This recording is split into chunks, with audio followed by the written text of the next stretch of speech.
इस व्याख्यानमाला में डॉक्टर विद्याधीश का लेक्चर को, आज व्याख्यान को सुनेंगे। मैं उनका परिचय आपके साथ करवा दूं एक बार। वैद्य विद्याधीश जी, बीएमएस आपने लातूर महाराष्ट्र से की हुई है। एमडी आयुर्वेद संहिता में मौलिक सिद्धांत में Rashtriya Ayurveda Sansthan deemed to be university Jaipur से करी हुई है।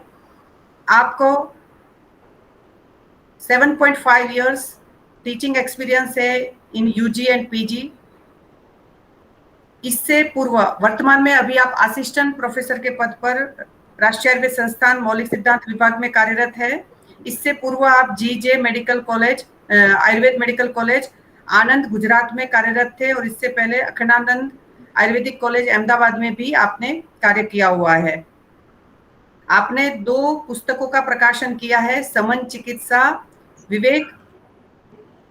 वो पुस्तक 500 वर्सेस से ज्यादा संस्कृत की कोटेशन उसमें आपने कंपाइलेशन की हुई है, और वो पुस्तक आपके द्वारा लिखी गई है।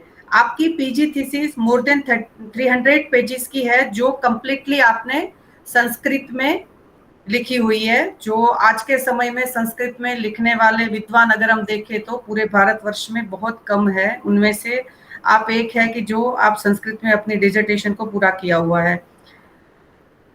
17 से ज्यादा रिसर्च आर्टिकल आपके पब्लिश हो चुके हैं, जिनमें से 3 आर्टिकल्स आपने संस्कृत में प्रकाशित किए हैं, और बहुत सारे गेस्ट लेक्चर्स भी आपने डिलीवर किए हैं, जिसमें आप as a resource person, keynote speaker, ऐसे अलग अलग नेशनल और इंटरनेशनल सेमिनार में आपने आपका वक्तव्य, भाषण रखा है।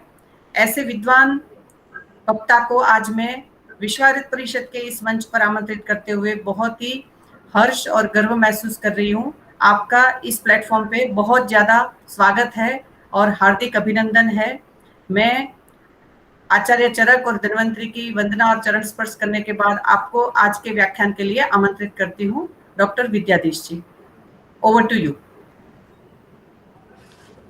धन्यवाद मैडम जी। मैं स्क्रीन, हाँ जी डॉक्टर साहब, शेयर कर लीजिए।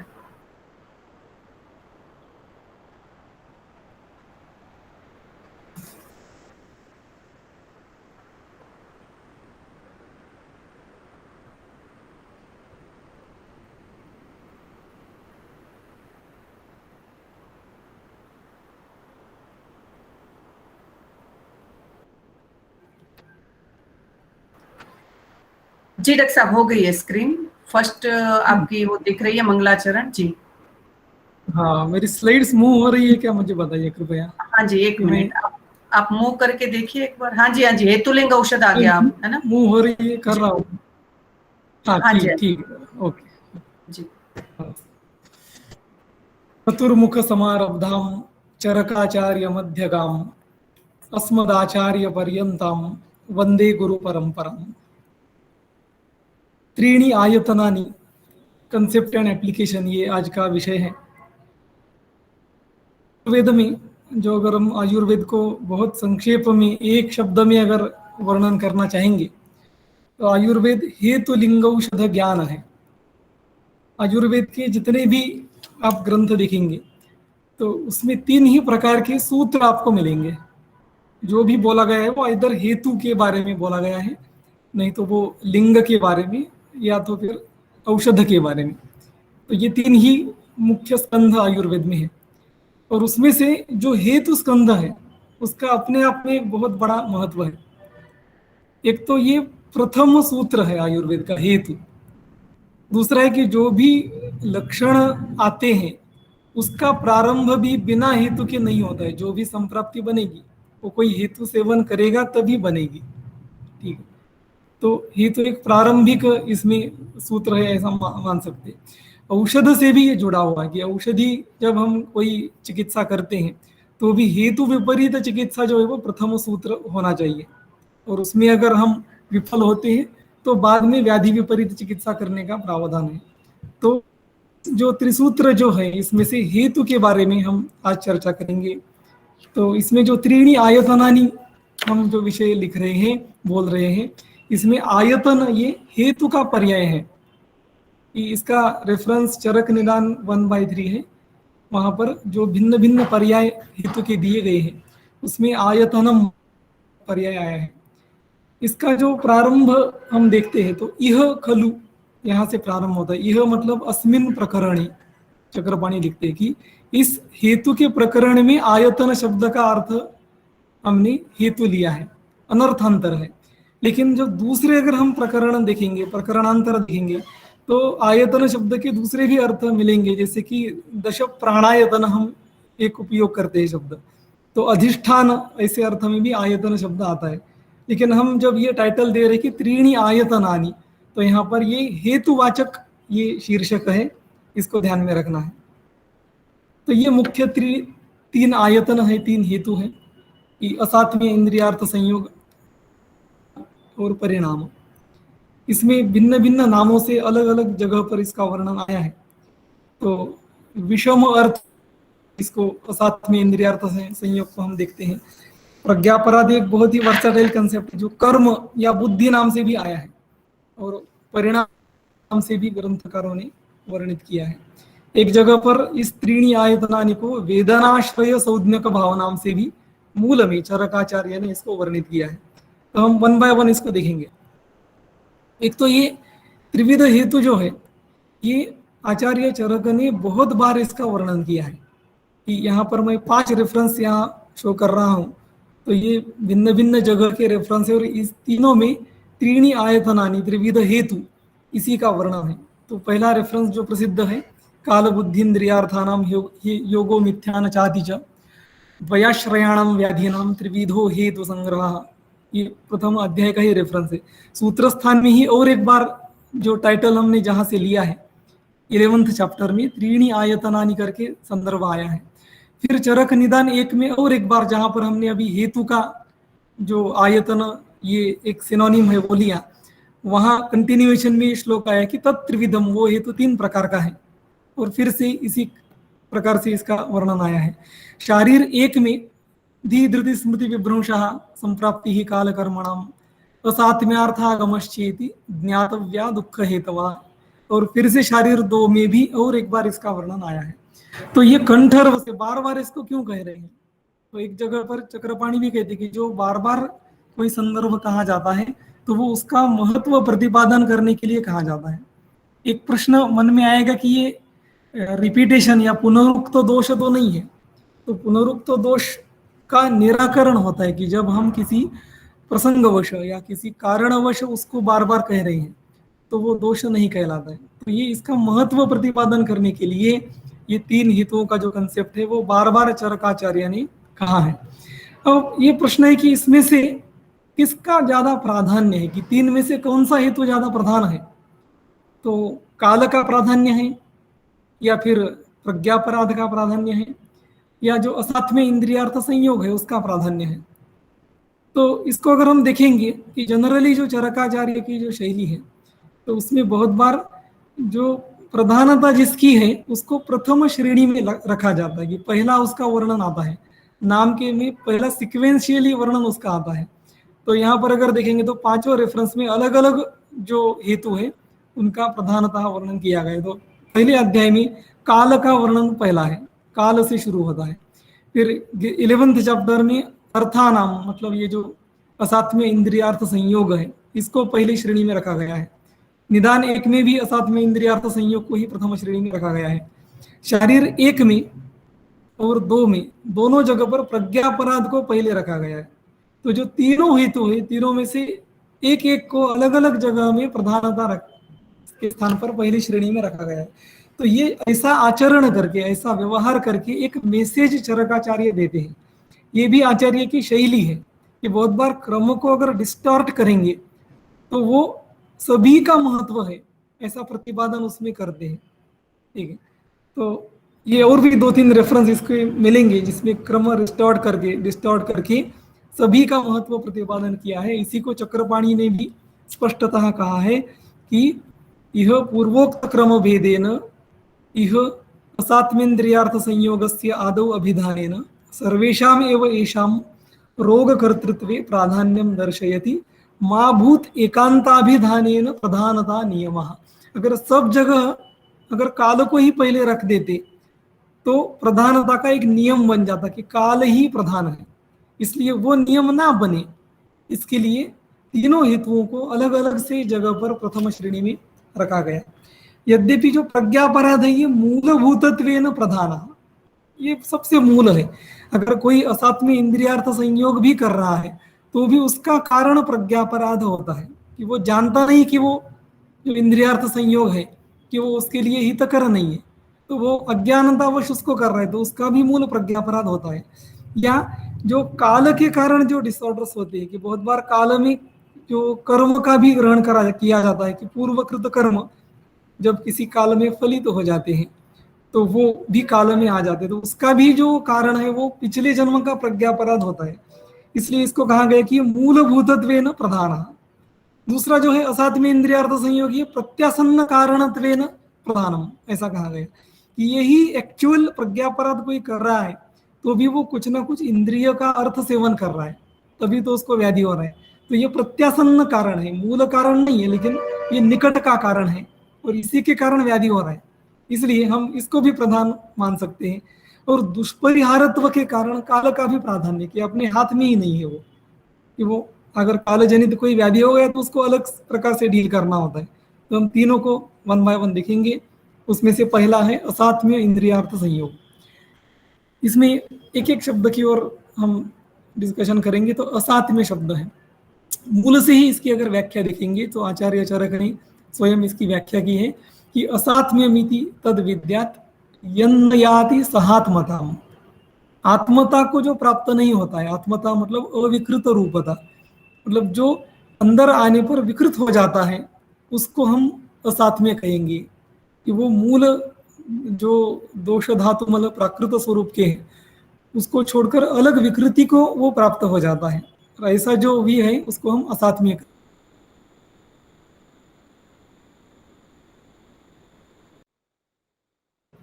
उसको यहाँ पर इंद्रिय शब्द से जाना है, विषय उन्हीं इंद्रियों से जो हम शब्द स्वरूप सेवन करते हैं उनको यहाँ पर अर्थ कहा है। और संयोग मतलब इनका जुड़ाव, इसको संयोग के ऊपर हम अलग स्लाइड में विशेष देखेंगे।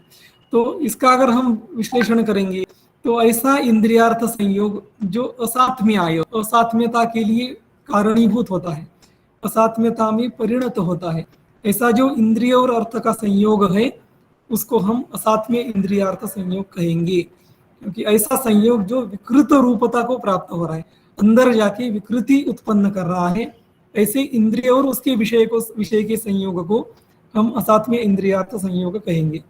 तो ये 5 प्रकार का है, चरक सूत्र 11 में और फिर शारीर 1 में भी इसका डिटेलिंग किया गया है। चरकाचार्य ने 2 बार इसको डिटेल में कहा है कि ये जो 5 विषय है इंद्रियों के, तो 5 प्रकार का ही संयोग होता है और पांचों में भी एक जो है वो अतियोग, अयोग और मिथ्या योग, इस प्रकार से 3 का ये संयोग बन जाता है। ये सब प्रसिद्ध है, इसमें 1 बाय 1 मैं नहीं जाऊंगा, लेकिन आचार्य ने 2 बार इसका विश्लेषण किया है शब्दशः, ये बताने के लिए मैंने इसको लिखा। तो इसमें अतियोग और अयोग समझ में आ जाता है कि कोई भी चीज अति करना अतियोग है, अति सेवन करना किसी भी विषय का, या सेवन नहीं करना इसको अयोग हम कहेंगे। लेकिन जो मिथ्या योग है ये भिन्न है, इसमें अ या अति ऐसा कुछ नहीं है, ये भिन्न ही गति से जाता है। जैसे कि आहार में अगर देखेंगे तो किसी रस का अतिशय ज्यादा सेवन करना ये हम अत्यादान कहेंगे, अतियोग कहेंगे। कोई रस सेवन ही नहीं करना ये अयोग हो जाएगा, हीन योग हो जाएगा। या फिर जो राशि को छोड़ करके जो आहार विधि विशेष आयतन है, 8 आहार विधि विशेष आयतन होते हैं, उसमें राशि जो है इसमें मिथ्या योग नहीं हो सकता, राशि में इधर अतियोग होगा या अयोग होगा, इसलिए इसको छोड़ दिया गया। तो राशि को छोड़कर जो बाकी के आहार विधि विशेष आयतन है उसमें मिथ्या योग हो सकता है कि कोई विरुद्धान्न कर रहा है, कि विरुद्धान्न सेवन कर रहा है, तो वो भले ही वो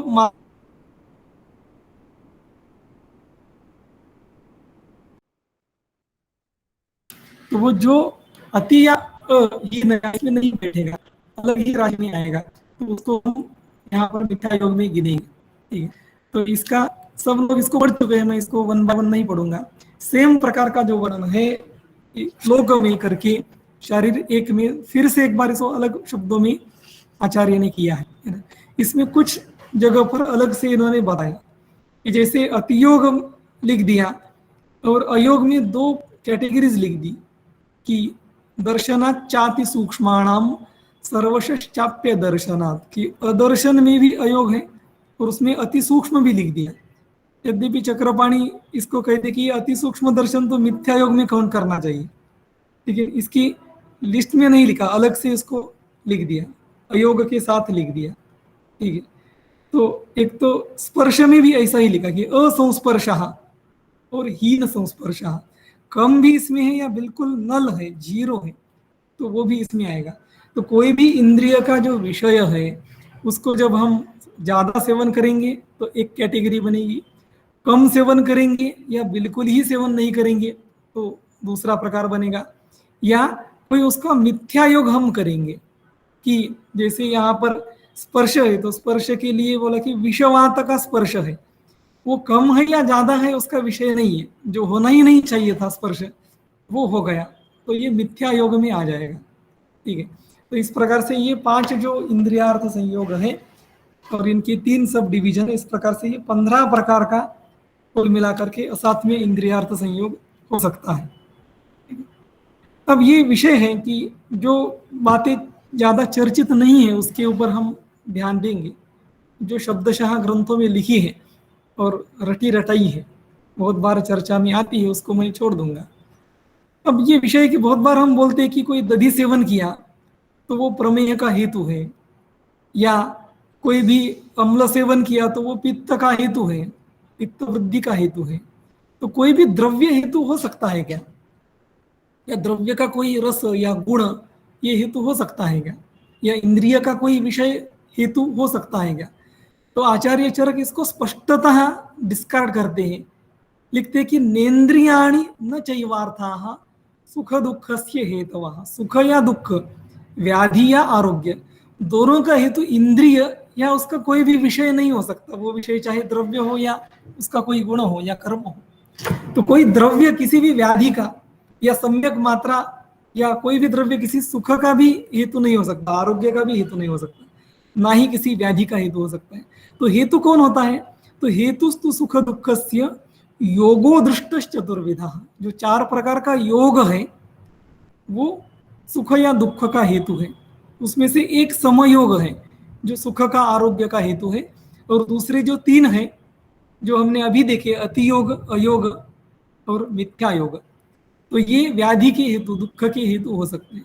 तो अगर कोई दधि है तो उसको जब तक हम सेवन ही नहीं करेंगे तब तक वो सुख या दुख नहीं करेगा, तो केवल द्रव्य को हम हेतु नहीं बोल सकते। या सेवन करने पर भी अगर मात्रायुक्त सेवन करेंगे, काल के योग के साथ सेवन करेंगे, उचित योग काल में सेवन करेंगे, उचित अनुपानों के साथ सेवन करेंगे, उचित सहपान के साथ सेवन करेंगे, तो वो सुख का हेतु होगा। मतलब सम्यक योग में करेंगे तो भी व्याधि का हेतु नहीं होगा। तो व्याधि का हेतु होने के लिए उस द्रव्य का अतियोग, अयोग या मिथ्या योग होना आवश्यक है। इसलिए लिखते हैं कि संतीन्द्रियाणि संत्यर्था, इंद्रिय भी अपनी जगह पर है, अर्थ भी अपनी जगह पर है, लेकिन योगो नच नचास्ति रुक, योग नहीं बना तो पीड़ा नहीं होगी, और न सुखम, ना ही सुख मिलेगा। उसको सेवन करना पड़ेगा तभी आरोग्य मिलेगा, और उसको अगर भिन्न क्रम से सेवन किया तो अनारोग्य को वो प्राप्त होगा। इसलिए कारणम तस्मात् योग एव चतुर्विधा, ये जो चतुर्विध योग है, सम्यक योग, अयोग, अति योग और मिथ्या योग, यही वस्तुतः व्याधि का या सुख का हेतु है। किसी एक इंद्रिय को या किसी एक उसके विषय को हम हेतुत्व प्रदान नहीं कर सकते। अब ये जो संयोग है, इसको स्पर्श के माध्यम से आचार्य ने बोला है कि ये संयोग मतलब इंद्रिय का अपने विषय के साथ स्पर्श है, ठीक है। अगर स्पर्श हुआ, ये संयोग हुआ, तभी आगे प्रोसेस होगी, इधर आरोग्य बनेगा, नहीं तो अनारोग्य बनेगा। स्पर्श ही नहीं हुआ, इंद्रिय के साथ संबंध ही नहीं आया, तो कोई भी जो द्रव्य है वो हेतु नहीं बनेगा। इसलिए यहाँ पर लिखा है कि नास्पृष्टो वेत्ति वेदना, बिना स्पर्श के किसी को वेदना नहीं होगी। स्पर्श होना पड़ेगा, उस विषय को अपने इंद्रिय तक जाना पड़ेगा, तभी वो आगे कार्यकर होगा। अब दो बार जो आचार्य ने लिखा है तो दूसरे कंटेक्स्ट में, दूसरे अधिकरण में इसको लिखा गया। जो शारीर स्थान का जो अधिकरण था प्रथम अध्याय में, तो इनको ये दिखाना था कि ये प्रश्न था एक कि कारण वेदना नाम किम, कि वेदनाओं का कारण क्या है। तो इस कंटेक्स्ट में त्रिविध आयतनों को फिर से एक बार यहाँ पर लिख दिया गया। और दूसरा एक प्रश्न उठाया था अग्निवेश ने कि क्वचिता वेदना सर्वा निवृत्तिम यान्ते शेषतः, कि ये जो सभी वेदनाएं हैं आप जो बोल रहे हो कि वो निशेष निवृत्ति उसकी कब होगी, कब ऐसा होगा कि जो ऐसी वेदनाओं की निवृत्ति हो गई, नाश हो गया, कि फिर से दोबारा उत्पन्न नहीं होगी वेदना। तो उसके उत्तर के स्वरूप में इन्होंने फिर से एक बार पूरा प्रकरण बता दिया, पूरे तीनों हेतुओं को डिटेल में बोल दिया। और फिर बोल दिया कि ये जो योग और मोक्ष है, ये दो ही ऑप्शन है जिसमें सभी वेदना जो है, जिनकी निवृत्ति जो है वो निशेष हो जाएगी, कि बिना फिर उत्पत्ति के कायम स्वरूप में ये निवृत्त हो जाएंगे, नष्ट हो जाएंगे। ऐसा केवल दो ही में हो सकता है, योग में और मोक्ष में। और योग की जब हम बात करेंगे तो ये योग की व्याख्या दी है, इसमें लिखा है कि ये जो सुख और दुख है ये सन्निकर्ष से उत्पन्न होते हैं। आत्मा, इंद्रिय, मन और अर्थ, इनके सन्निकर्ष से ये सुख और दुख उत्पन्न होते हैं। और अगर हम ये सन्निकर्ष तोड़ देंगे अनारंभात, कि इंद्रियों को विषय के साथ तोड़ देंगे, उसको जोड़ेंगे नहीं, या मन को आत्मस्थ करेंगे, तो वो समझ में ही नहीं आएगा। वो विषय सेवन करेंगे तो वो समझ में भी नहीं आएगा, उसका इफेक्ट नहीं होगा। तो ये आत्मा मन में स्थिर हो जाएगा और फिर उसको हम योग कहेंगे। तो ये बताने के लिए पूरा प्रकरण फिर से एक बार चरक ने बताया, तो ये पुनरुक्ति दोष नहीं है। अब इसमें दूसरा जो है प्रज्ञापराध, ये भी अपने आप में एक महत्वपूर्ण विषय है। ठीक है, तो प्रज्ञा हम बुद्धि को कहते हैं कि बुद्धि के अनेक स्वरूपों का वर्णन ग्रंथकारों ने और टीकाकारों ने किया है, कि ज्ञान, धी, धृति, प्रतिपत्ति, आगे भी स्लाइड में मैं कुछ बताऊंगा। तो इसके बहुत सारे अंश है बुद्धि के। फिर भी प्रज्ञापराध इस संकल्पना में धी, धृति और स्मृति, ये तीनों का ही वर्णन किया गया। इन तीन स्लॉट्स में अगर विभ्रंश हुआ तो उसको हम प्रज्ञापराध कहते हैं। कि जनरली हम प्रज्ञापराध को एक टर्म करके प्रसिद्ध है, लेकिन इसके तीन लेवल्स हैं और उसको जानना बहुत आवश्यक है। जब हम किसी को बोल रहे कि ये प्रज्ञापराध जन्य है, तो वो धी इस पोर्शन में उसका अपराध हुआ है, या धृति लेवल का अपराध है, या स्मृति इस पोर्शन में अपराध हुआ है, वो देखना बहुत आवश्यक होता है। इसलिए बुद्धि के जो भिन्न भिन्न कॉम्पोनेंट्स है वो इन तीनों में ही समाविष्ट है।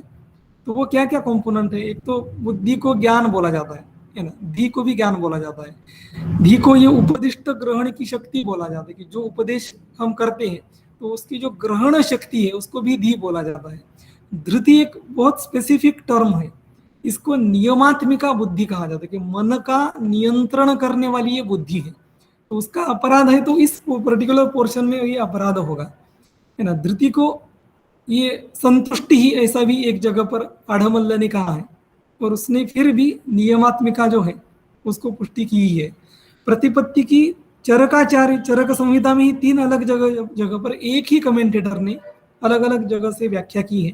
प्रतिपत्ति मतलब ये है कि उत्पन्नायाम आपदि झटिति यथा कर्तव्यता ज्ञानम, एक प्रकार की बुद्धि है, एक प्रकार की इंटेलेक्चुअल कैपेसिटी है, कि उसमें कोई आपद आ गई, कि उसमें इमरजेंसी आ गई, तो इमरजेंसी में एक्ट करने की जो किसी की बुद्धि है उसको प्रतिपत्ति कहा जाता है।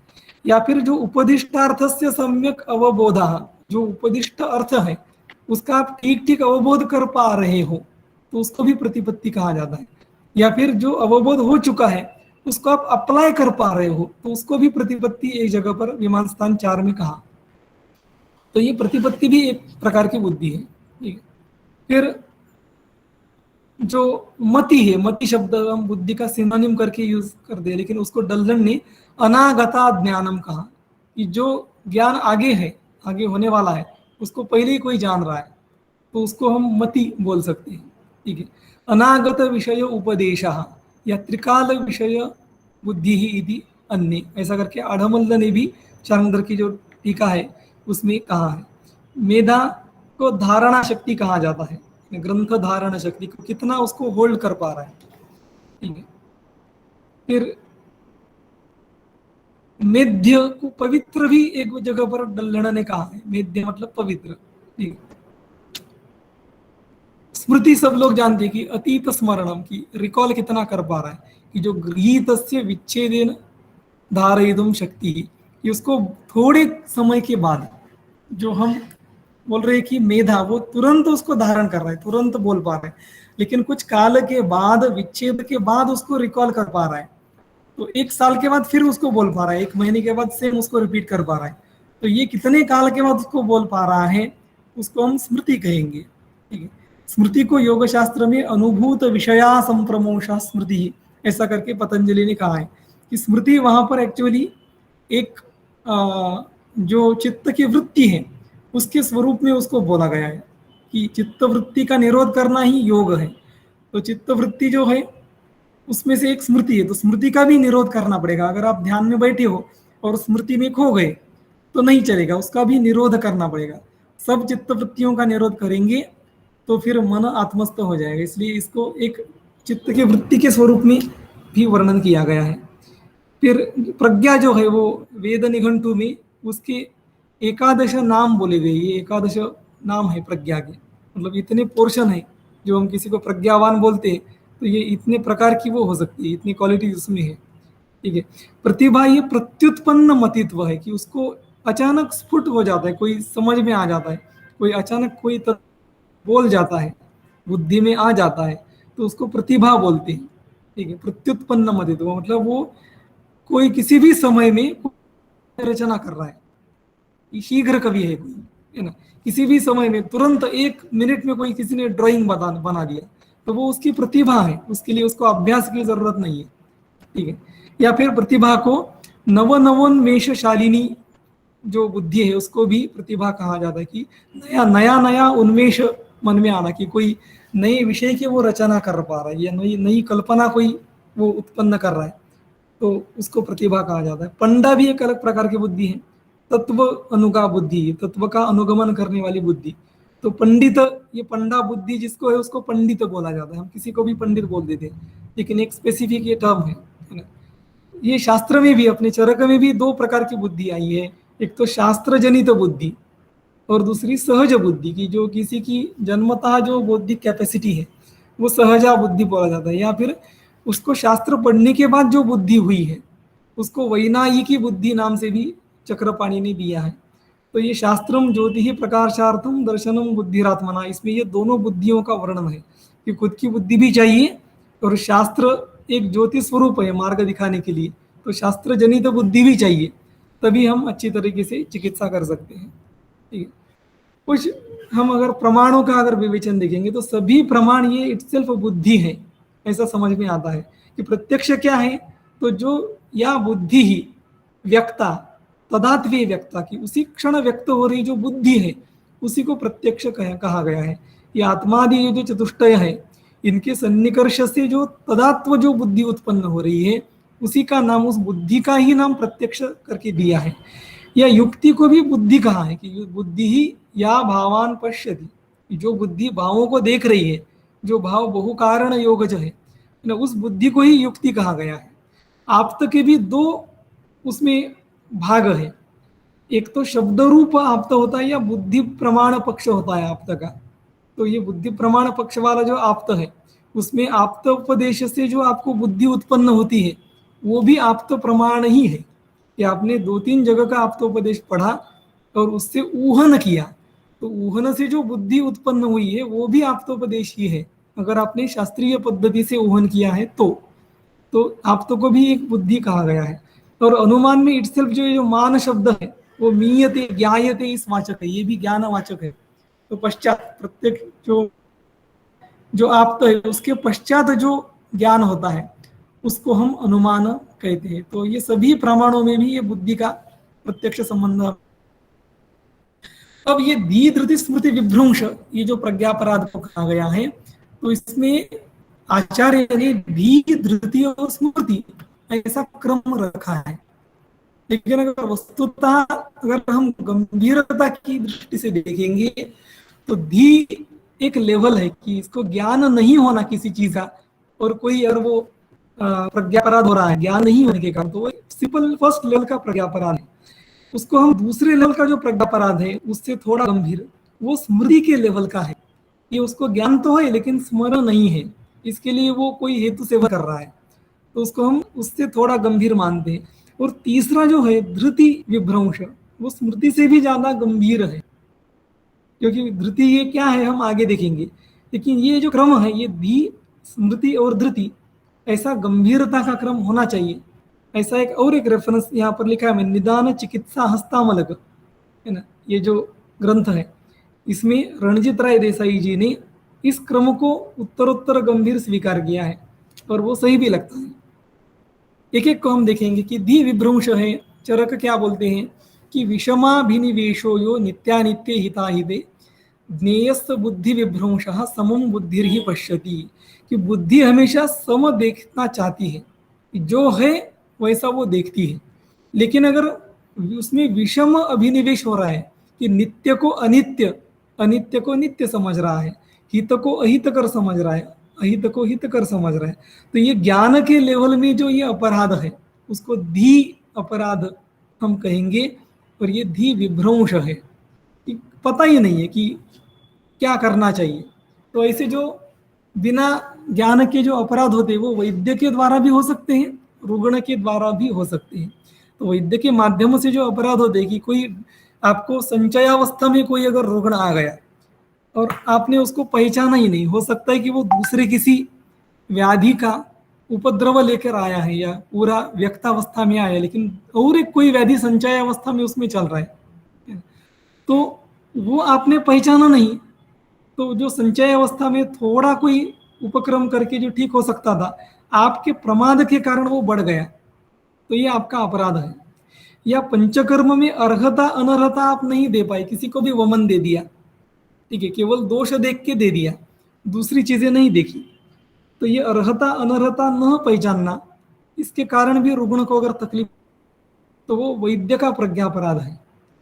या जो कुछ उदाहरण आचार्य ने लिखे कि अनुपस्थित दोषाणाम वमने वमनम तरुणी ज्वरे, कि तरुण ज्वर में अगर कफज ज्वर भी है, उपस्थित दोषत्व नहीं है कि आमाशय में वो कफ उपस्थित नहीं है और उसको वमन दे दिया तो उसको हृदरोग हो जाएगा या श्वासादि ये उपद्रव हो जाएंगे, ठीक है। और भी जगह पर है कि जैसे कि रक्तार्श में है कि उसको अगर हमने शुरू के ही काल में अगर उसको हमने स्तंभन कर दिया, कि जो दुष्ट रक्त बह रहा था और रुग्ण का बल भी अच्छा था और मांस भी अच्छा था, तो कब करना है कि वो कि बल और मांस देख करके करना है। उसका चिकित्सा सूत्र ही है कि अगर दोनों वो क्षीण हो चुके हैं तभी स्तंभन करना है, और अगर वो क्षीण नहीं हो चुके तो स्तंभन करने की आवश्यकता नहीं है, दुष्ट रक्त को बहने देना है।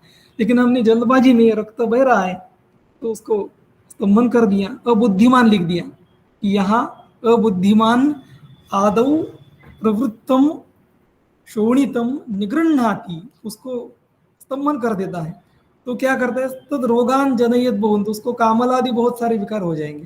तो ये बहुत बार ऐसे विकार देखने को मिलते हैं कि जो मॉडर्न में सर्जरी करके आया है कि ब्लीडिंग पाइल से, और मॉडर्न में कोई सर्जरी करके आया है तो उनकी तो शुद्धता कोई विषय ही नहीं है, तो ब्लीड हो रहा है तो उसको स्टॉप कर दो।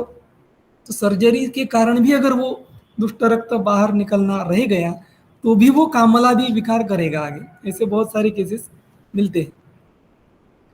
रुग्ण के द्वारा तो बहुत सारे प्रज्ञापराध होते हैं कि उसको ज्ञान नहीं है कि मधुराम्ल लवण तिक्त कटु कषाय ये क्रम है, तो उसमें पहले मीठा खाना है, ऐसा शास्त्र में लिखा है, क्योंकि आप पूरा भोजन करने के बाद अंत में मीठा खाएंगे तो आप अति मात्रा में भोजन करेंगे। अगर मीठा खाना ही है तो पहले खाओ, ठीक है। एक तो वात का काल है तो उसमें पहले स्निग्ध और मधुर भोजन करेंगे तो एक तो आपका पेट भर जाएगा और अति मात्रा से बच जाएंगे, दूसरा वात का भी उसमें ख्याल होगा। लेकिन इसको बिना जाने पूरा भोजन करना अकंठ तक और लास्ट में मीठा खाना, ठीक है, तो ये प्रज्ञापराध की श्रेणी में आएगा। उसको जानता नहीं है, उसको अगर बहुत जल्दी क्लियर कर सकते हैं, उसको अगर ज्ञान दे दिया कि ये गलत है तो इस लेवल का जो प्रज्ञापराध है वो बहुत जल्दी उससे रुग्ण जो है वो छुटकारा पा सकता है और उसके जो अनिष्ट परिणाम है उससे बच सकता है। जो गुरु पिष्टमयम तस्मात् तंडुलान पृथुकान अपि, गुरु जो पदार्थ है उसके लिए ये नियम है कि न जा तो भुक्तवान खा दे, खाने के बाद बिल्कुल नहीं खाने हैं, ऐसा सूत्र में लिखा है। और मधुर के लिए भी पहले खाने का क्रम है ना। तो कैसे भी करके कोई भी रूल ऐसा बैठता नहीं है कि जो भोजन के बाद मिठाई खाओ, मीठा खाओ, आइसक्रीम खाओ, ऐसा कोई भी रूल बताता नहीं है। तो ये अनजाने में जो हम करते हैं वो डी लेवल का प्रज्ञापराध होता है। रात्रि में कोई दधी सेवन कर रहा है, डेली कर रहा है, उसको पता नहीं है, हो सकता है कि वो बताया तो नहीं करेगा और उसके अनिष्ट परिणाम से बच जाएगा। तो अज्ञानतावश जो अपराध करेंगे वो इस लेवल में आ जाते हैं। या दूध और चावल की जो खीर बनाते हैं, तो अगर वो चावल व्रीही है, अम्ल विपाकी है, तो वो गड़बड़ कर देगा, विरुद्धान्न की श्रेणी में आ जाएगा। तो चावल की बिना परीक्षा किए कोई भी चावल से खीर बना रहे हैं, तो वो भी एक प्रकार का प्रज्ञापराध है। केला और दूध खाना या कोई भी जो फ्रूट और दूध प्रकार जो एकत्र करके लोग खाते हैं, कि जूस सेंटर में जूस मिलता ही नहीं है, शेक ही मिलता है, तो वो सब प्रज्ञापराध की श्रेणी में आता है, विरुद्धान्न की श्रेणी में आता है। और वो विरुद्धान्न है, ये नहीं पता है, इसके लिए उसको सेवन कर रहे हैं, तो वो रुग्ण का प्रज्ञापराध है, डी लेवल का वो अपराध है। या शाक सेवन कर रहे हैं, हम भी बहुत ज्यादा शाक सेवन कर रहे हैं, तो शाक से क्या लेना है, फल शाक लेनी है, पत्र शाक को अवॉइड करना है, तो ये पता नहीं है। हमने शाक को क्यों अवॉइड करना बोला है, इसका ज्ञान नहीं है, और हम केवल विटामिन के चक्कर में उसको, वो भी कच्चे शाक खाए रहे हैं। पक्व जो है वो करके ही खाना है ना, शाक कम खाना है, और खाए तो भी फल शाक खाना है, पत्र शाक खाए तो भी पक्व करके ही खाना है। और हम सलाद के नाम पर कि उसको पूरा डाइट अपक्व शाक के रूप में कोई ले रहा है, वजन कम करने के लिए, वो डायबिटीज के लिए, वो भिन्न भिन्न स्थलों पर उपदेश आते हैं। तो ये जो अलग प्रकार के जो ज्ञान लोग डिजिटल माध्यम से लेते हैं, तो वो भी सब प्रज्ञापराध की श्रेणी में आते हैं, अगर वो शास्त्र अनुमत नहीं है। तो बहुत सारे प्रज्ञापराध हैं, उसकी बहुत बड़ी लिस्ट हो सकती है। या अज्ञानतावश हम इसको सेवन कर दे कि an apple a day keeps a doctor away, है ना। एप्पल किसको खाना चाहिए, कहाँ का बना हुआ खाना चाहिए, फ्रिज में रखा हुआ या इंजेक्शन से उसको प्रिजर्व करने के लिए कुछ युक्तिपूर्वक लाया गया, ऐसा खाना चाहिए। ऐसा एप्पल खाने से आप डॉक्टर को दूर रख पाएंगे। सुबह कफ के काल में फ्रिज से निकाला गया एप्पल अगर खाएंगे तो कफज व्याधि करेगा, ठीक है। तो ये बहुत सारे कि किसको कितना क्या कब खाना चाहिए, कहाँ से लाया गया खाना चाहिए, बिना कुछ जाने हम उसको अगर सेवन करेंगे और एक पूरा यूनिवर्सल रूल बना देंगे इस प्रकार से, तो मैं इसको भी प्रज्ञापराध की श्रेणी में रखूंगा। अजीर्णासन कर रहे हैं हम, विषमासन कर रहे, तो टाइम हो गया तो खा लिया, या जब टाइम मिल गया तो भूख नहीं है, इस प्रकार से जो आचरण होते हैं कि पनीर खाना चाहिए, ऐसा सोच करके पनीर हेल्दी होता है ऐसा मान करके बिना अग्नि के विचार के लोग, बिना काल के विचार के पनीर खा रहे हैं, डेली खा रहे हैं। तो कोई विचार नहीं, प्रकृति का नहीं, अग्नि का नहीं, ऋतु का नहीं, काल का नहीं, व्याधि का नहीं, तो बस अच्छा होता है बोल के खा रहे हैं, तो ये भी एक प्रकार का प्रज्ञापराध है। टूथपेस्ट हम सेवन कर रहे हैं, मधुर रस युक्त है, मीठी है ना। आचार्य ने बोला है कि ये कषाय कटु तिक्तकम होना चाहिए, तो हम मीठा डेली सुबह ही पहला प्रज्ञापराध कर देते हैं, ठीक है। उपवास के जो पदार्थ है वो बहुत सारे ऐसे पदार्थ हैं जो ग्रंथ में वर्णित है, बहुत गुरु है, सब प्रज्ञापराध की श्रेणी में आ जाते हैं, ठीक है। तो बहुत बड़ी लिस्ट है कि ये डी लेवल का प्रज्ञापराध है, इसको नॉलेज नहीं है, इसके लिए वो सेवन कर रहा है। तो हम बहुत सारे जो समाज में अभी लेक्चर्स देते हैं, लेख लिखते हैं न्यूज़पेपर्स में, तो उसके माध्यम से ये जो प्रज्ञापराध है उसको क्लियर करने का हमें वैद्यों को प्रयास करना चाहिए। दूसरी जो लेवल है वो स्मृति का विभ्रंश है, कि जानता तो है लेकिन स्मरण में नहीं रहता है ना। तत्वज्ञानी स्मृतिर्यस्य रजो मोहावृतात्मनः भ्रश्यते स स्मृति भ्रंशः स्मर्तव्यम ही स्मृतौ स्थितम। अलग अधिकरण में इस श्लोक को लिखा गया। मैंने कहा कि ये शारीर एक का श्लोक है, और कोई मोक्ष को क्यों नहीं पा रहा है, क्यों नहीं पा सक रहा है, क्योंकि वो तत्व ज्ञान को भूल रहा है कि शरीर और आत्मा ये जो दो भिन्न भिन्न एंटिटी है, तो वो शरीर को ही खुद अपने आप में मान गया और इसके कारण वो अपराध कर रहा है। तो उसको टैकल करने के लिए वो स्मृति विभ्रंश है ऐसा स्मरण दिला रहे हैं।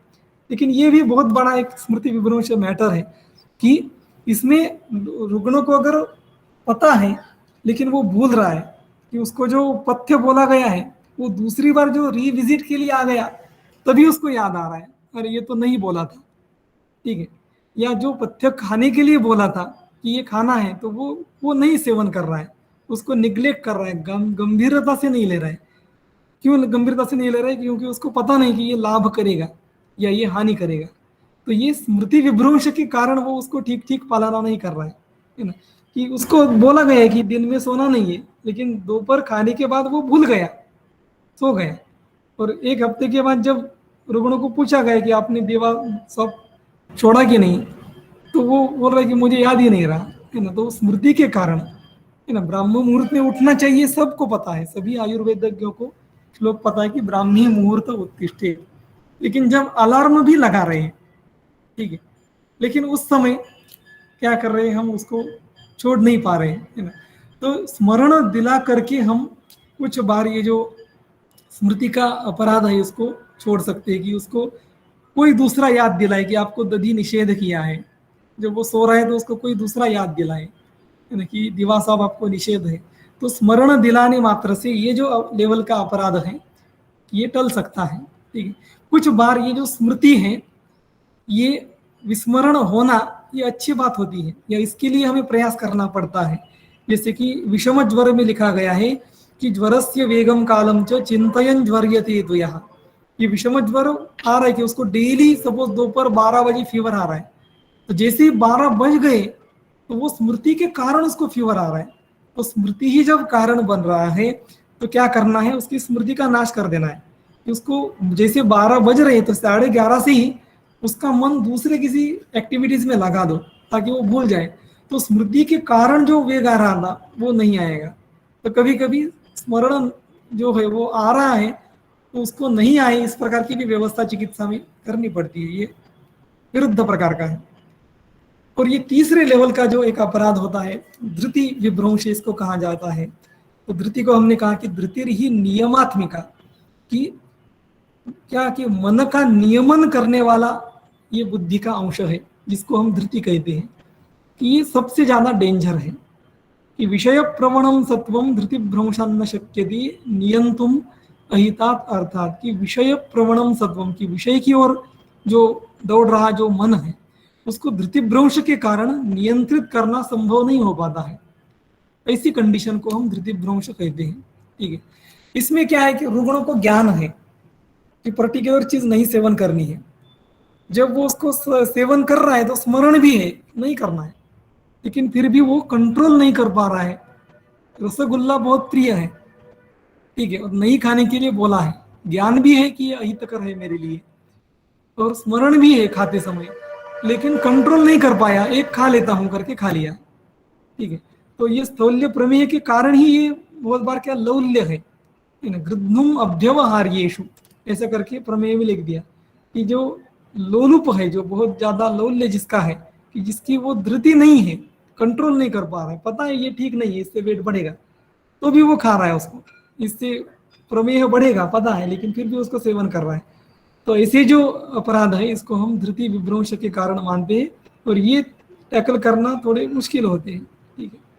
तो बहुत बार ऐसे बहुत मैंने यहाँ पर एग्जांपल दी है कि अभी ये कोई ट्रैवलिंग कर रहा है, उसमें पित्त का लक्षण दिखा रहा है, दंड शुगत, वो बार बार खा रहा है वो, ठीक है। जो भी आ गया ट्रैवलिंग करते समय, ट्रेन में कोई ट्रैवल कर रहा है तो जो भी मिल गया उसको सेवन कर लिया, लोलुपता के कारण सेवन कर लिया, टेस्ट की लोलुपता के कारण उसको सेवन कर लिया, ठीक है। तो ये लौल्य के कारण जो होता है कि वो मन को कंट्रोल नहीं कर पा रहा, ऐसी स्थिति में अगर जो अपराध हो रहा है उसको ज्ञान है, स्मरण है, फिर भी वो सेवन कर रहा है, तो ये धृति लेवल का प्रज्ञापराध है। इसके लिए आपको ज्यादा काउंसलिंग करनी पड़ेगी, है ना। मन को अगर ये जो नियमात्मक जो बुद्धि है, मन का नियमन करने वाली जो धृति है, उसको जागृत करना है तो क्या करना है, आपको काउंसलिंग करनी, कि जो अनुमान गम्य भाव है उसमें भी आचार्य ने लिख दिया कि धृतिम अलौल्येन, कि धृति किसी में है वो कैसे पहचानेंगे, तो लौल्य है कि नहीं देखो, और अगर लालसा रखता है वो किसी के प्रति तो उसमें धृति नहीं है, और अलौल्येन लालसा नहीं है तभी उसमें वो धृति है, नियमात्मिका बुद्धि है। तो उसका अगर विभ्रंश हो गया है तो उसको वो लालसा निकालने के लिए बहुत ज़्यादा काउंसलिंग करनी पड़ेगी। आप उसको एक बार प्रिस्क्रिप्शन के पीछे लिख दोगे कि ये नहीं करना है तो वो मानेगा नहीं, ठीक है। उसको आपको बिठा करके समझाना पड़ेगा, उसकी भाषा में समझाना पड़ेगा कि वो कैसे हानिकर है। व्याधि समझाना पड़ेगा उसको, पूरा संप्राप्ति समझानी पड़ेगी कि आपके शरीर में क्या हुआ है और आप ये जो पर्टिकुलर हेतु सेवन कर रहे हो उसका इसको बढ़ाने में क्या रोल है, ये पूरा समझाना पड़ेगा। तब जाकर के उसकी धृति थोड़ी कंट्रोल हो सकती है ना। और भी दूसरी दैव विपाश्रय चिकित्सा, बुद्धिवर्धक चिकित्सा या मन को शांत करने वाली चिकित्सा साथ में करनी पड़ेगी, तभी ये धृति का जो विभ्रंश है ये उसमें दूर हो सकता है। तो ये प्रज्ञापराध जो है किस श्रेणी का है ये हमें आइडेंटिफाई करना पड़ेगा कि रुग्ण कोई हेतु सेवन कर रहा है तो वो नहीं जानता है इसके लिए सेवन कर रहा है, या जानते हुए भी स्मरण नहीं है इसके लिए सेवन कर रहा है, या धृति नहीं है इसके लिए सेवन कर रहा है। तो किस लेवल का प्रज्ञापराध है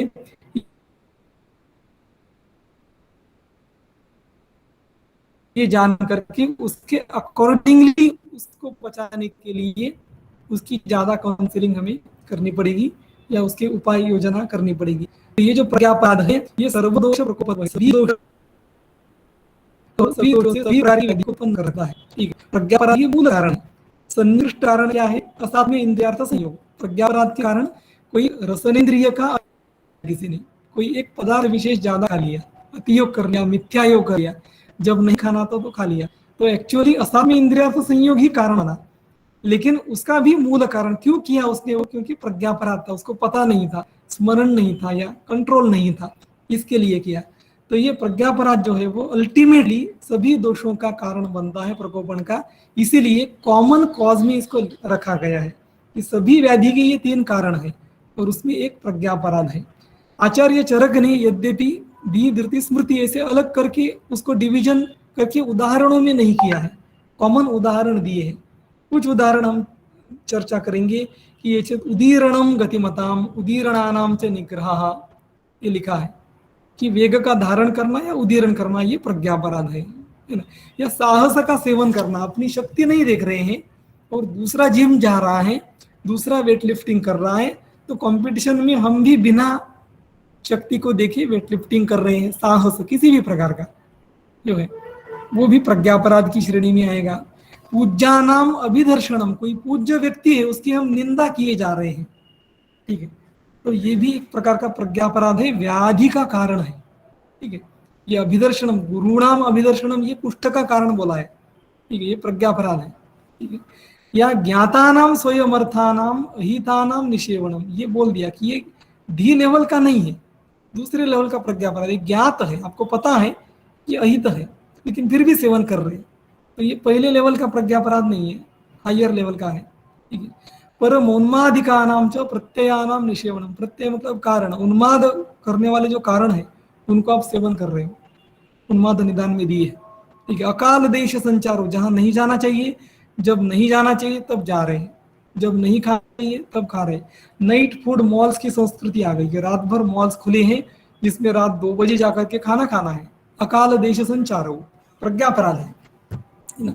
तो ये जो भी हम बुद्धिया विषम विज्ञानम, बुद्धि से गलत प्रकार को हम ज्ञान समझ रहे कि ये अच्छा है ऐसा समझ रहे हैं और उसको सेवन कर रहे हैं, और विषमम च प्रवर्तनम, अलग प्रकार से बिहेव कर रहे हैं, तो ये सब जो है वो प्रज्ञापराधम जानियात मनसो गोचरम ही तत्, और वो उसका मूल मन है, मन को कंट्रोल करना पड़ेगा, धृति उसका मूल बुद्धि है, इसके लिए प्रज्ञापराध की श्रेणी में उसको लिया गया। तीसरा जो आयतन है वो काल है। काल अपने आप में बहुत बड़ा विषय है। ठीक है, काल ये द्रव्य है, एक पदार्थ है कि हम देखते कि ये द्रव्यादि पदार्थों को हम देखते कि द्रव्य गुण कर्म सामान्य विशेष समवाय, ये 6 पदार्थ है। उसमें द्रव्य जो पदार्थ है उसके कारण द्रव्य जो एक प्रकार है वो 9 कारण द्रव्य है, उसमें एक काल को लिखा गया है, मतलब काल ये एक द्रव्य है, काल एक ये पदार्थ है। इस तरीके से इसको देखना पड़ेगा, क्योंकि हम द्रव्य या पदार्थ क्यों मान रहे हैं कि द्रव्य उसे कहेंगे कि उसमें कुछ गुण और कर्म है, तो काल के भी गुण कर्म है, इसलिए हम उसको द्रव्य मान रहे हैं। ठीक है, काल भी किसी का कारण बन रहा है, इसलिए हम उसको द्रव्य मान रहे हैं। ठीक है, तो ये एक द्रव्य है, ऐसा करके उसको पढ़ना पड़ेगा। कि हेमाद्री ने इसको इन 2 कंसेप्ट को अच्छी तरह से जोड़ा है कि ये जो कादिन्यात्मा मन कालो जो नव कारण द्रव्य है, उनको आज का ये जो त्रीणी आयतन वाले विषय है उसके साथ हेमाद्रि ने जोड़ा है। ये वो बोल रहे कि ये जो 9 कारण द्रव्य है उसमें काल तो साक्षात उपयुज्य थे, काल का जो उपयोग है हम साक्षात करते कि काल को एक्सपोज हो जाते हैं, हम डायरेक्ट एक्सपोजर टू काल ऐसा हो जाता है कि कोई भी काल से अस्पृष्ट नहीं है। इसलिए काल का साक्षात उपयोजना किसी रुग्ण के ऊपर, व्याधि के ऊपर, स्वस्थ व्यक्ति के ऊपर कंटिन्यूअसली होते रहती है। महाभूतों का जो सेवन हम करते कि ये महाभूत भी एक कारण द्रव्य है, खादीनी, तो महाभूत को भी हम एज ए हेतु सेवन करते हैं, अर्थ द्वारेण, इंद्रियों के माध्यम से सेवन करते हैं। उनके अर्थ जो है महाभूतों के, शब्द स्पर्श रूप रस गंध, उनको सेवन किया जाता है। ये असाथ में इंद्रियार्थ संयोग है ये, है ना। और इसमें जो बाकी है दिग, आत्मा और मन, ये कर्म द्वारेण, ठीक है, इसको प्रज्ञापराध में बोल दिया उसने। प्रज्ञापराध भी एक प्रकार का कर्म है। दिशा, आत्मा और मन ये प्रज्ञापराध के कारण होते हैं, या कर्म के माध्यम से इसको हम सेवन करते हैं।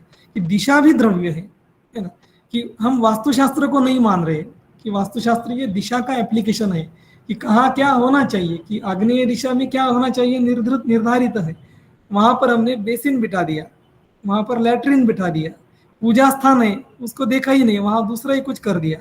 तो ये दिशा की अवहेलना करके जो कर्मों के माध्यम से जो व्याधि हो रहे हैं उसको भी देखना पड़ेगा, है ना। वो भी प्रज्ञापराध में आएगा कि उसको पता नहीं है इसलिए उस दिशा में उसने गलत कर दिया, है ना।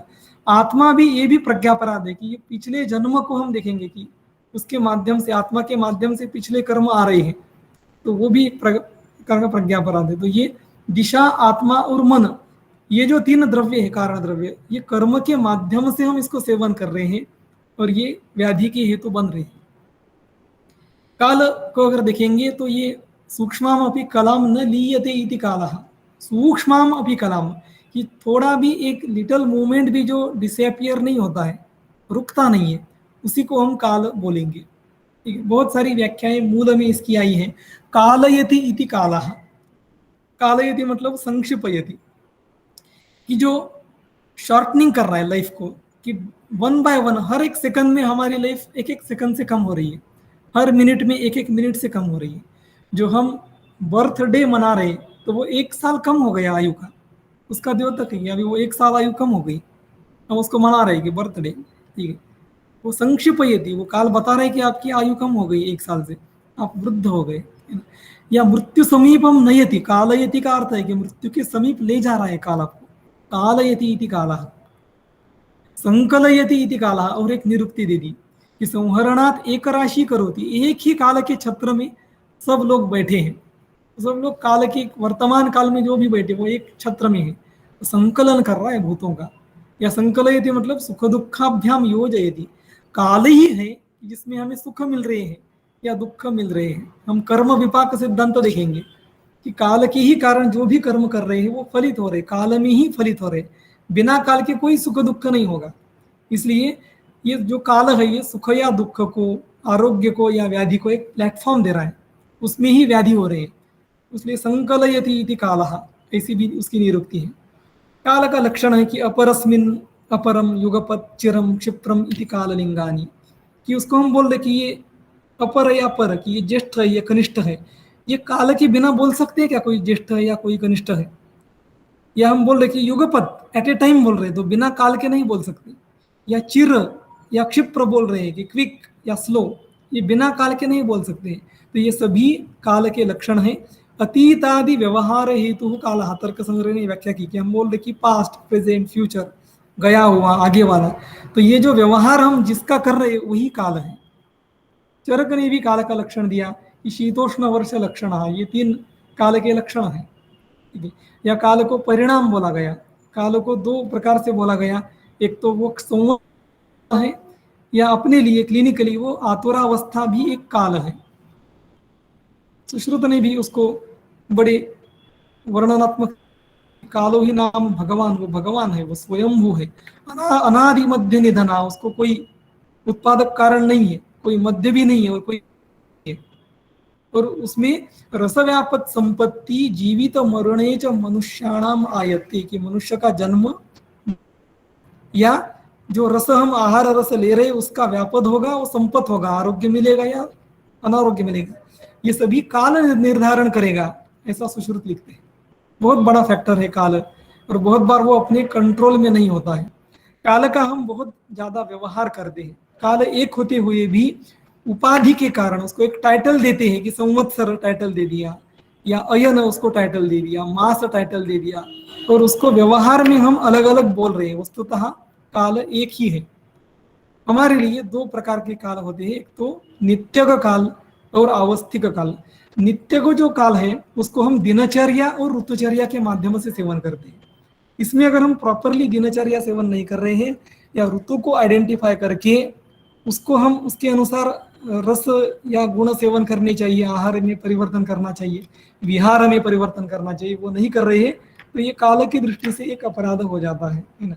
या दूसरा एक है कि आवस्थिक काल की व्याधि की अवस्था हम आइडेंटिफाई नहीं कर पा रहे कि किस व्याधि में कौन सी अवस्था है, तो क्या करने का काल है ना। तो वाग्भट ने भी इसको लिख दिया कि क्षणादिर व्याध्यवस्था च कालो भेषज योगकृत, कि भेषज योगकृत, हम इसको आगे देखेंगे, तो ये चरकाचार्य से ही लिया गया है। तो ये जो क्षणादि काल है ये भिन्न भिन्न प्रकार से होता है। आवस्थिक काल हमारे लिए ये भी इम्पोर्टेंट है कि कोई शोथ है या ज्वर है तो उसकी आम अवस्था में है, पच्चमान में है या पक्व में है, ये देखना पड़ेगा। ये काल है, ज्वर का नवज्वर है, ये काल है। या जीर्ण ज्वर हो गया तो ट्रीटमेंट अलग हो जाएगी, प्रिंसिपल बदल जाएगा। या आम है या पक्व है, ये दो अलग अलग काल है अतिसार के। आम था, पक्व हो गया तो अब स्तंभन करना है, ठीक है। तो इस प्रकार से काल देख करके व्याधि की अवस्था ही यहाँ पर पे काल है। या बाल, यौवन, वृद्ध, ये वय है, एज है, जो व्यक्ति का एक काल होता है। सुश्रुत ने काल के इतने प्रकार के जो क्षणादि काल है उसको व्यवहार के लिए लिया है। तो इसको हम सभी संहिताओं में व्यवहार लाते कि लघु अक्षरण उच्चार वाला जो अक्षि निमेश है उसको मात्रा बोला गया, तो मात्रा को हम यूज करते हैं, हम कला को यूज करते हैं, हम मुहूर्त शब्द को यूज करते हैं, ठीक है। लेकिन बहुत बार उसको इंटेंशनली यूज नहीं करते, हम उसको प्रिसाइजली यूज नहीं करते। अक्षि निमेश मतलब एक अक्षि निमेश का जो पीरियड है उसको मात्रा या वाक कहा जाता है। तो बहुत बार ये प्रतिसारणीय क्षार है या जो नेत्र दर्पण आदि जो कर्म है शालक्य के, तो इनमें ही इसका यूज किया गया कि ये कितनी मात्रा तक उसको रखना है। ये नेत्र दर्पण आपने जोड़ दिया तो कितनी मात्रा है, तो ये मात्रा में इसको लिया गया है। अक्षि तर्पण अक्ष जो है वो अक्षि निमेश तक करना चाहिए। वन टाइम आप ब्लिंकिंग करेंगे, इसकी व्याख्या भी वाग्भट ने दी है कि आप दक्षिण जानु के ऊपर आपका एक हाथ एक बार घुमा दो, ठीक है। यावत पर्येति हस्ताग्रम दक्षिणम जानु मंडलम, तो उसको एक मात्रा गिन लो। और आप तो 1 घंटा लगाएंगे घुमाने में, तो उसको और एक पैरामीटर कालीन समम, एक बार ब्लिंकिंग ऑफ आई होने तक ही उसको घुमाना है। तो इतने पीरियड में जो है वो एक मात्रा हो जाती है। और ऐसी 1000 जो व्याधि में नेत्र तर्पण के लिए यूज करनी है, ऐसी 100 मात्रा तक प्रतिसारणीय क्षार का एप्लीकेशन करके रखना है, बाद में निकाल देना है। तो ये काल का पूरा एप्लीकेशन है। कला सुश्रुत ने लिखा है कि कला मतलब ये जो एक एक धातु है वो त्रीणि त्रीणि कला सहस्राणि पंचदश च कलाः अवतिष्ठते, ये उसको पचन होने में एक एक बनने में इतना काल लगता है कि 3015 कला। तो अभी जो मैंने बोला तो वो कला यहाँ का है। ये कला मतलब बोल दिया कि ये ऐसे 15 अक्षि निमेश मतलब एक काष्ठा होगी, 30 काष्ठा की एक कला होगी, ठीक है। और ये 20.1 कला जो है ये एक मुहूर्त होगा, मतलब एक मुहूर्त में इतनी कला है, ठीक है। हम इसको कैलकुलेट करेंगे तो 24 आवर्स में 603 कला आ जाती है, ठीक है। तो ये जो 3015 ये कला बोली है, मतलब ये 5 दिन का समय है। 6 को 5 से गुनो 3000 आ जाएगा, और 3 को गुनो तो 15 आ जाएगा। तो ये 5 गुना मतलब 5 दिन का समय लगेगा एक एक धातु बनने में। और टोटल 18,090 कला ये पूरे धातु बनने में टाइम लगेगा। तो ये कला में सुश्रुत ने इसको गिनाया है। क्यों? क्योंकि भिन्न भिन्न प्रकार की जो अग्नि देखते हैं कि इंटरनल जो डाइजेशन होता है वो बहुत सूक्ष्म है, कि जाठराग्नि, फिर भूताग्नि, फिर धातुअग्नि, फिर धातु में भी फिर भूताग्नि, इस प्रकार से जो डाइजेशन होता है। और एक ही जो द्रव्य है वो परिवर्तित होते रहता है। द्रव्य की व्याख्या ही वैसे है कि द्रवति गच्छति परिणाम अभीक्षणमिति द्रव्यम, कि जो अभीक्षणम, कंटिन्यूसली परिणाम को प्राप्त होते रहता है। पहले वो आहार था, अब आहार रस बन गया, रस धातु बन गया, फिर कोई आपने उसको मात्रा में सेवन नहीं किया, अब वो कुछ दोष बन गया, तो कंटिन्यूसली वो परिणामों को प्राप्त होता है, मल बन गया, निकल गया। इस प्रकार से जो कंटिन्यूसली ये प्रोसेस है और बहुत सूक्ष्म प्रोसेस है, इसलिए ये जो डाइजेशन की प्रोसेस है ये सुश्रुत ने कला इतने छोटे काल के परिमाण में इसको बताई है। ठीक है, मुहूर्त को हम बहुत बार यूज करते हैं। मुहूर्त मतलब 48 मिनट्स का पीरियड है कि एक रात्रि में 12 आवर्स में 15 मुहूर्त होते हैं, दिन के भी 15 मुहूर्त है। तो अगर पूरे 12 आवर्स को 15 से डिवाइड करेंगे तो 48 मिनट्स ये इतना पीरियड आ जाएगा। तो इतने पीरियड को हम एक मुहूर्त बोलते हैं। ब्राह्मे मुहूर्त उत्तिष्ठेत, ब्राह्मे मुहूर्ते उत्तिष्ठेत बोल दिया, तो मतलब ये मुहूर्त मतलब एक 48 मिनट्स का स्लॉट है। हेमाद्री बोलते कि उपांत्यो मुहूर्त, रात्रि का सेकंड लास्ट जो 48 मिनट्स का स्लॉट्स है उसको हम ब्राह्म मुहूर्त बोलेंगे, उसी में उठना चाहिए। तो ये व्यवहार है मुहूर्त का। या पीतो मुहूर्तम अनुपालयेत, वमन में आपने कोई उसको विशेष दे दिया वमन का, तो उसको एक मुहूर्त तक वेट करना है, बाद में वे जाएगा उसको 48 मिनट्स। तो उसका व्यवहार वहां पर हुआ है। याम का भी व्यवहार हुआ है। इसको अगर हम कैलकुलेट करेंगे तो ये 3 आवर्स आ जाएगा। निवृत्ति काल जो है बस्ती का, निरूह बस्ती का, उसमें ये अनुवासन बस्ती का, तो उसमें ये 3 याम 9 आवर्स ये बोला गया है। ठीक है, तो ये इस प्रकार से जो स्नेह मात्रा जो है उसमें भी याम से उसको कब जीर्ण होगी तो उसको रस्व मानेंगे, मध्य मानेंगे, उत्तम मानेंगे, ये उसको बोला गया है। दोष के संदर्भ में भी काल का प्रयोग है कि वयो हो रात्रि भुक्ता नाम तेंत मध्यादिगा क्रमात्। ठीक है, तो ये जो दोष है वो भी काल में ही परिणत हो रहे हैं कि काल में ही वय के हो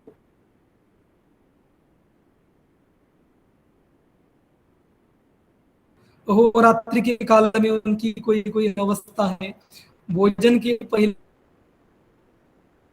ये अंत्य मध्य और आदि का होते हैं। तो इसी में काल ऋतु दिन का है, ऋतु में काल है। दिन में सुश्रुताचार्य ने सब ऋतुओं को बता दिया कि पूर्वान्न में वसंत का लिंग होता है, इसलिए वसंत में कफ प्रकोप है तो पूर्वान्न में ही वमन कर देना है। सब इस प्रकार से हम देख सकते हैं। या व्याधि की अवस्था को ही हमें कोई काल से कंपेयर कर सकते हैं कि ग्रीष्म प्रायो मरुपित्त, के वात पित्तात्मक अवस्था है तो उसको वाग्भट ने बोल दिया कि उसमें ग्रीष्म विधि जो है ग्रीष्म जैसा उसमें आ जाएगा, क्योंकि मरुतो योगवाहित्वात्, उसमें ग्रीष्म ऋतुचर्या दिखेगी आपको। योगवाही तो पित्त का पूरा उपक्रम उसमें करना है। ठीक है, रक्त पित्त डिसीज इटसेल्फ ये ग्रीष्म ऋतु अंदर चल रहा है शरीर में, ऐसा मानेंगे। क्लेदजन्य सभी व्याधि में अंदर वर्षा ऋतु चल रहा है, बाहर का कोई भी ऋतु हो लेकिन शरीर का ऋतु वर्षा है। तो क्लेद कम करने के लिए वर्षा ऋतु में जो गाइडलाइंस दी है उसको आचरण करना चाहिए। भेषज सेवन काल ये बहुत बड़ा फैक्टर है, केवल स्मरण के लिए मैंने यहाँ पर दे दिया।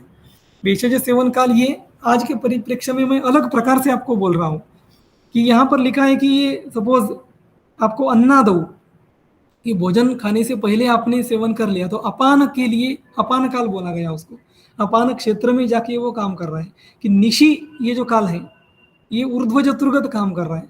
तो हम ये जो आयतन है, हेतु है, वो इस काल में सेवन करेंगे तो भी उस काल में जाकर के परिणाम कर सकते हैं कि भोजन के पहले कोई अगर हेतु सेवन कर रहा है तो वो कोई दधि सेवन कर रहा है तो वो निशी काल में कर रहा है तो ऊर्ध्व चतुर्गत व्याधि करेगा। भोजन से पहले कर रहा है तो उसका गामित्व ये बता रहा है कि वो हेतु कहाँ जाकर के काम करेगा। यहाँ पर भेषज के लिए लिखा गया तो ये हम इसको हेत्वर्थ तंत्र युक्ति लगा करके इसको हम हेतु में भी लगा सकते हैं, ये हेतु में भी काम करेगा। ठीक है, ये हेतु किस काल में सेवन कर रहे हैं उसके अनुसार वो उसका एक गामित्व है कि कहाँ जाकर के वो हेतु एक्ट करेगा, क्योंकि सभी जो दोष है वो सभी स्थानों में व्याधि कर सकते हैं, लेकिन किस सिस्टम का उसको व्याधि होगा तो वो कौन सा हेतु कितनी मात्रा में और कौन से काल में सेवन किया वो भी उसको हमें देखना चाहिए। तो काल ये क्या करेगा, कालो ही भैषज्य प्रयोग पर्याप्तिम अभिनिर्वर्तयति, कि वो वैषज्य प्रयोग की सिद्धि तय करेगा कि वो कहाँ जाकर के एक्ट करेगा आपका मेडिसिन। सिंपल त्रिफला है, आप भोजन से पहले देंगे तो अपान क्षेत्र में काम करनी चाहिए, अगर रात्रि में देंगे तो वो ऊर्ध्व चतुर्गत काम करके वो चक्षुष्य काम करनी चाहिए, है ना। तो वही द्रव्य है लेकिन काल बदल गया तो उसके परिणाम बदलते हैं। ठीक है, तो ये भैषज्य प्रयोग पर्याप्तिम, कि वो कहाँ जाकर के काम करेगा, उस मेडिसिन को पहुंचाने का काम किसका है, काल का है और अनुपान का है। ऐसे ही काल का काम उस हेतु को पहुंचाना, ये भी काम है। हेतु कहाँ जाके एक्ट करेगा, ये भी काल निर्धारण करेगा। ऐसे बहुत सारे संदर्भ हैं जिसमें काल का महात्म्य हमें पता चलता है कि अदर देन हेतु की सिंपल आपको कि काले हितम मितम ब्रूयात, ये बोलना है तो भी उचित काल में बोलना चाहिए। कि अकाल अगर हम बोलेंगे तो कितना भी बड़ा व्यक्ति हो उसका अवमान हो जाता है, काल में ही बोलना चाहिए, है ना। कोई पदार्थ सेवन कर रहे तो किस काल में नहीं सेवन करनी चाहिए। निशी पदार्थ जो नहीं सेवन करने हैं उसमें सख्तु है, तिल है, दधी है, ये निशी में नहीं सेवन करने के लिए बोले हैं अलग अलग संदर्भों में, ठीक है। तो कभी कभी ये काल विरुद्ध है कि जैसे कि कांस्य दशाह मुसितम, कांस्य पात्र में 10 दिन तक रख दिया घृत, तो वो काल विरुद्ध हो जाएगा। इसमें 10 दिन से पहले विरुद्ध नहीं होगा, ऐसे लिख दिया टीकाकारों ने कि 10 दिन के बाद ही विरुद्ध होगा। मतलब काल उसको विरुद्ध बना रहा है ना। जस्ट संयोग विरुद्ध नहीं है, ये एक दिन में रख कर खाएंगे तो कोई विरुद्ध नहीं होगा। 10 दिन जो काल है वो उसको विरुद्ध बना रहा है। आहार परिणाम कर भाव में भी काल लिख दिया, काल के बिना आहार का परिणाम नहीं होगा। बल वृद्धि कर भाव भी काल है, कि बलवत काल में हेमंत में जन्म हो गया तो बलवान होने की संभावना है, ठीक है। तो वन ऑफ द फैक्टर है, ठीक। कालजस्त्वेव पुरुषः, पुरुष और व्याधि की उत्पत्ति का ही काल, जो भिक्षुरात्रेय है, आत्रेय भिक्षु, इन्होंने काल को बहुत बड़ा कारण माना कि पुरुष उत्पन्न ही काल से होते हैं और व्याधि भी काल से ही उत्पन्न होते हैं। जगत कालवशम सर्वम, कालः सर्वत्र कारणम, ऐसा करके उन्होंने बोला।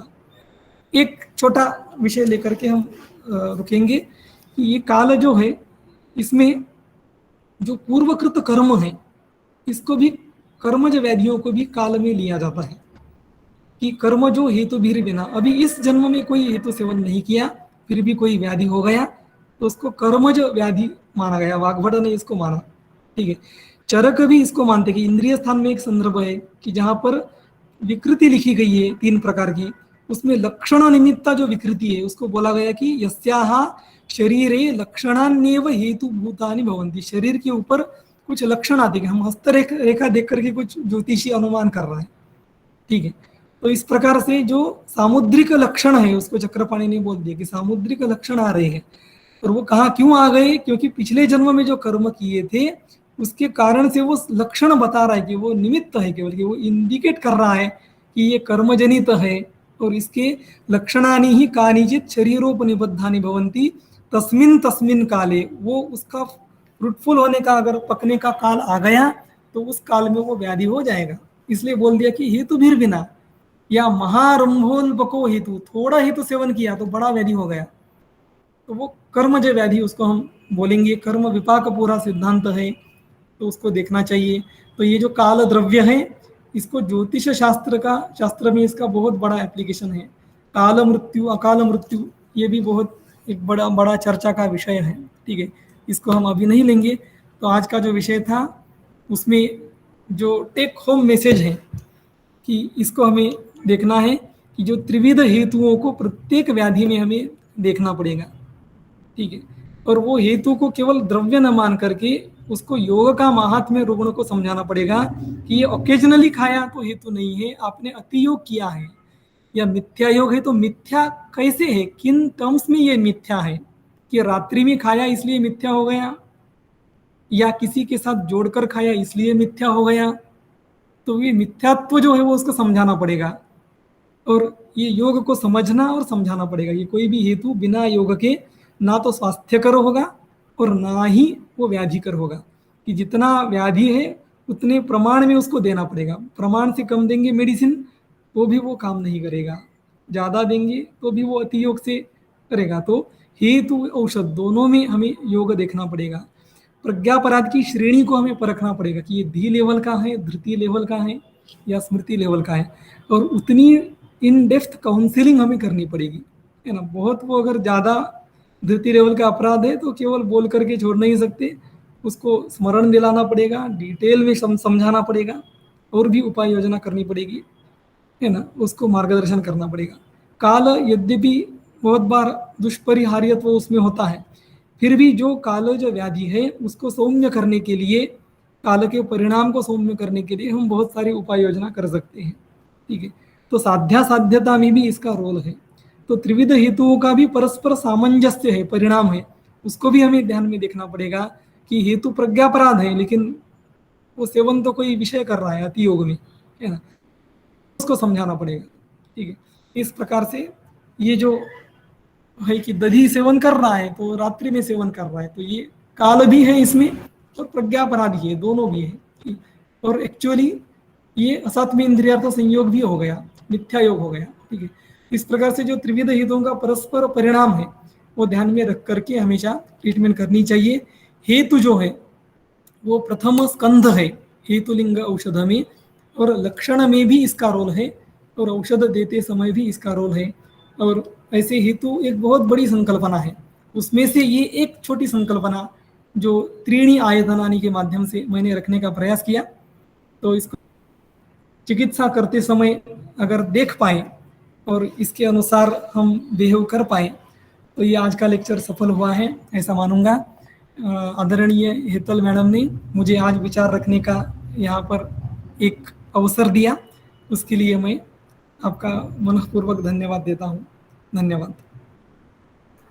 बहुत बहुत धन्यवाद डॉक्टर साहब, आपका धन्यवाद बनता है। बहुत दिनों बाद ऐसे इतना मौलिक सिद्धांत से और आपकी इतनी जबरदस्त डिटेल में उसकी एक्सप्लेनेशन, बहुत अच्छी श्लोकों की कंपाइलेशन, संदर्भ सहित सारी बातों को बताना बहुत ही एक्स्ट्रा ऑर्डिनरी रहा। मैं सोच रही हूँ कि सारे स्टूडेंट्स ने इस बात का बहुत अच्छी तरह से रसास्वादन किया होगा और डेफिनेटली वो पेशेंट्स को ठीक करने के लिए इसका जरूर से क्लिनिकल अप्लाइड एस्पेक्ट भी जहाँ जहाँ भी आप बताते गए, इस तरीके से वो आगे भी इसको उपयोग में लेंगे। तो मुझे लगता है बहुत ही बढ़िया एक्स्ट्रा ऑर्डिनरी ये प्रेजेंटेशन था, और कहीं ना कहीं चरक सुश्रुत की जो विधा है, डिटेल सूक्ष्माति सूक्ष्म रूप में इसको लेना है ना, वो भी आपने बहुत अच्छी तरह से इसको सामने रख दिया। ऐसे ऐसे कहते हैं ना एनाटॉमी में, जैसे डिसेक्शन करके कर लिया ऐसे कि एक एक बात।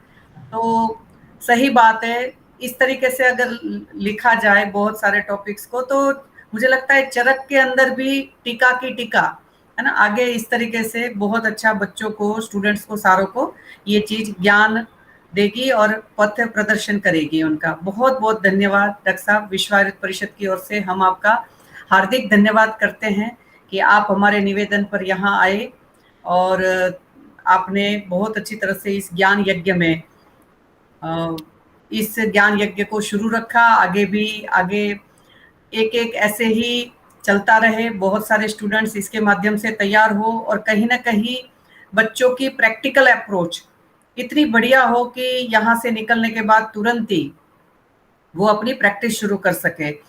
और जैसे मैं बहुत सारे स्टूडेंट्स को ओपीडी में, खासकर इंटर्नशिप में होते हैं, तब उसको टटोलने की कोशिश करती हूँ कि बेटा क्या करेंगे।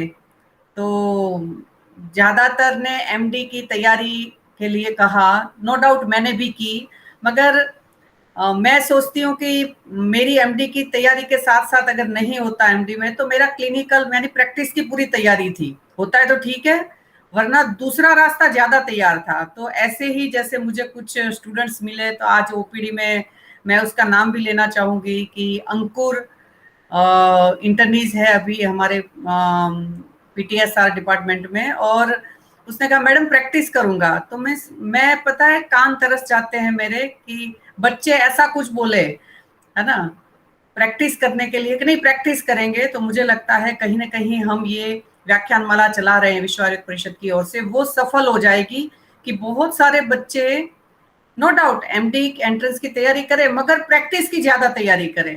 तो कहीं ना कहीं इतने सारे विद्वानों का हमें जो साथ और सहकार मिला है वो कहीं ना कहीं फलीभूत हो जाएगा कि बहुत सारे स्टूडेंट्स अच्छे चिकित्सक बने। डॉक्टर साहब पुनः आपका बहुत बहुत धन्यवाद। और बहुत सारे बच्चों ने तो यही लिखा है, nice and very good presentation, मगर किसी ने कोई प्रश्न तो नहीं पूछा है। फिर भी मैं एक बार बच्चों को आमंत्रित करना चाह रही हूँ कि कोई कुछ पूछना चाहते हैं प्रश्न, तो आप अपना माइक अनम्यूट करके भी पूछ सकते हैं।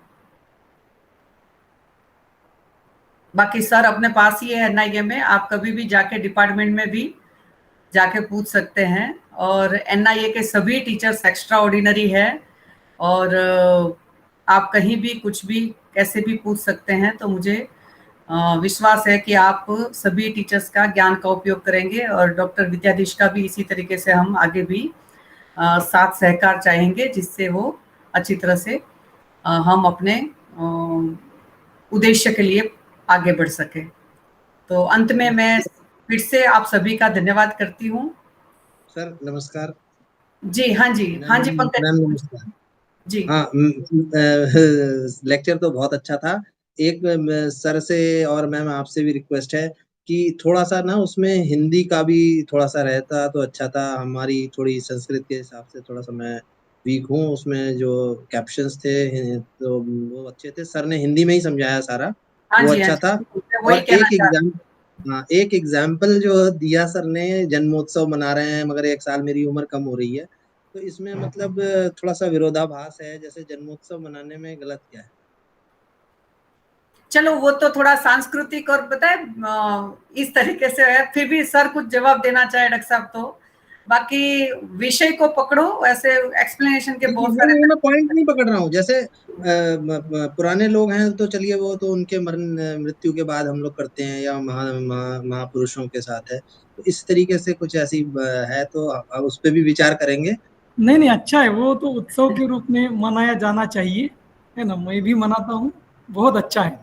लेकिन ये जो एक निरुक्ति थी कि कालयति मृत्यु समीपम नयति, है ना, मतलब आपको ये ध्यान में रखना है कि आप मृत्यु के समीप जा रहे हैं। ठीक है, काल के महात्म्य को बताने के लिए मैंने वो बोला।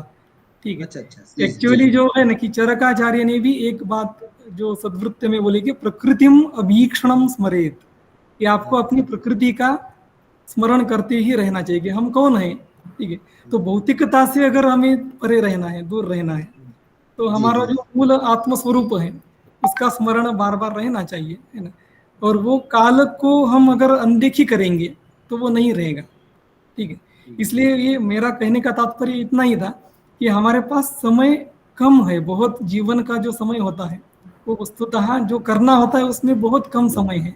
तो व्यर्थ समय बिना गंवाए करने लायक जो बहुत सारी चीजें हैं वो करने में हमें जुटना चाहिए।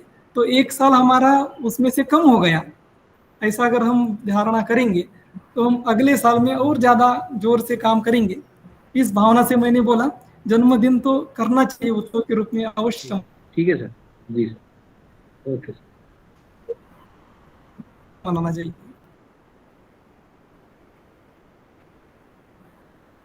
जी डॉक्टर साहब, मैं डॉक्टर भुवनेश जी से आग्रह करूंगी कि आप हमारी विश्वारित परिषद की ओर से डॉक्टर विद्याधीश जी का धन्यवाद ज्ञापन करें। डॉक्टर भुवनेश जी।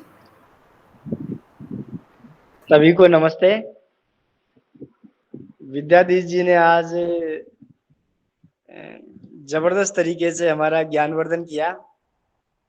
किस तरीके से प्रज्ञापराध का नैदानिक और चिकित्सा की दृष्टिकोण से किस तरीके से प्रज्ञापराध को समझना। बहुत बार मुझसे द्रव्य गुण वाले मूर्ति सर ने प्रज्ञापराध के बारे में बहुत सारी चीजें पूछी। आज उन सब चीजों का जवाब एक विद्याधीश जी ने एक आज के लेक्चर में सारी चीजों का जवाब दे दिया। मैं मूर्ति सर को यही बोलूंगा कि आप इस लेक्चर को सुन ले, आपको सारी चीजों का जवाब मिल जाएगा। तो विद्याधीश जी को मैं दरअसल विभाग में अपने एक गुरु की तरह मानता हूँ।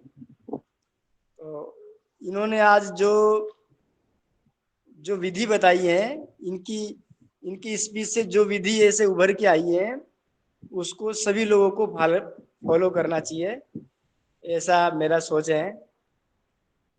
तो सभी का बहुत बहुत धन्यवाद।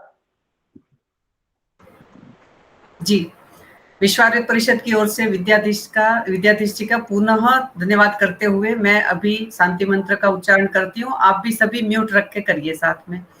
ओम सर्वे भवन्तु सुखिनः, सर्वे सन्तु निरामया, सर्वे भद्राणि पश्यन्तु मा कश्चित् दुःखभाग् भवेत्। ओम शांति शांति शांति। नमो नमः।